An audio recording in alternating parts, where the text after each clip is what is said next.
नमस्कार. मी सरपंच लोहटा, तालुका औसा, जिल्हा लातूर.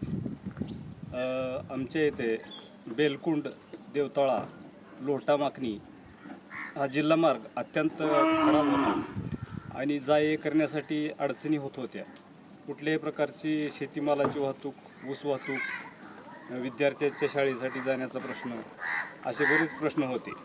तरी ह्या सगळ्या अडचणीचा विचार करून माननीय आमदार अभिमन्यू पवार साहेबांनी या रस्त्यासाठी 12 कोटी रुपयाचं निधी दिला आणि आत्तापर्यंत खाल्ल्या सगळ्या लेअरचं काम BBMपर्यंत व्यवस्थित उत्कृष्ट झालेलं आहे आणि इथून पुढलंही काम चांगल्या प्रकारचं होईल अशी आम्हाला अपेक्षा आहे. तसेच या रस्त्यामुळे जवळजवळ उस्मानाबाद जिल्ह्यातील 15 ते 20 गावे आणि लातूर जिल्ह्यातील 15 ते 20 गावे जोडली जाणार आहेत.